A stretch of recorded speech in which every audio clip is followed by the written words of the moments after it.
we have the coup that happened in Niger, and ECOWAS is preparing seriously to go into that country. While ECOWAS is preparing, on the screen here are citizens being called to join the military in defense of their own motherland. Suddenly, it appears that Nigeria and ECOWAS are help bent on moving into a neighboring country. You know, having you here on this platform, I would want to know what you think about what is about to happen in Niger. No, I don't think that any logical leader within the ECOWAS region, within West Africa, within the Sahel, support armed conflict or military invasion of Niger. No sane person will do that. And that suggests that those who are saying that they must go to war have a problem. And I'm saying that very politely, that those who are insisting on armed conflict have a problem, because clearly democracy is the government of the people, for the people, and by the people.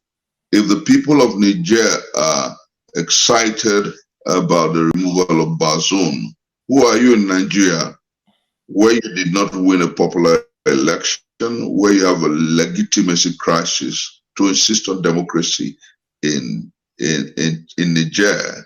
I think it's absolute hypocrisy, it's absolute tummy rot, absolute fallacy, absolute deceit. You know, you have to go back to the polls and ensure that you have credibility and legitimacy before you ask Nigerians to do right. Nigerians are in support of their present military ruler, and you have seen how the people on the streets are asking to be enlisted in the army to defend their country.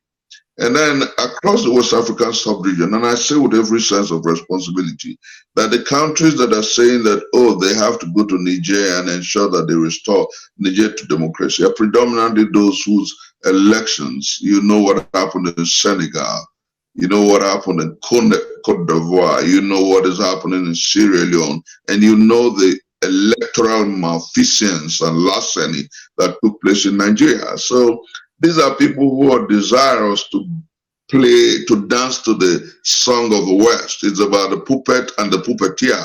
So what they want is please the West. So by going to war in Niger, so you can get some kind of credibility.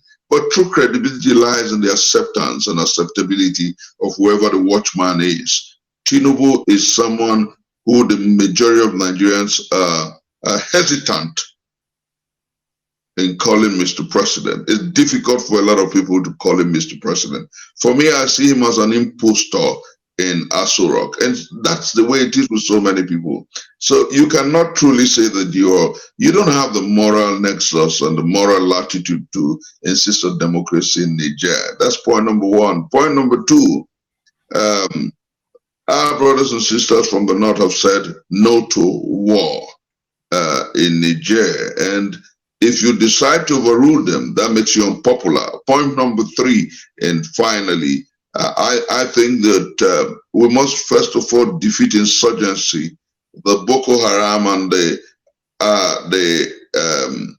terrorist tendencies that are tyrannizing, traumatizing, and messing up our country before we go. You know, charity must begin at home. So I think that Bola Ahmed Tinubu and his fellow travelers on the path of infamy, Bola Ahmed Tinubu and his fellow travelers in a desperate legitimacy-seeking mission must realize that the time has come for leadership to be responsible and responsive, that the time has come for those who should pretend over nations in Africa, West Africa, and across the Sahel to listen to the voice of their people.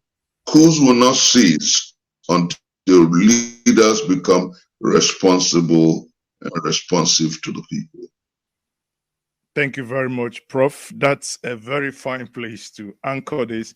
If I let you go on, you know, you are a very vivacious one. So that we could stay here for an endless time.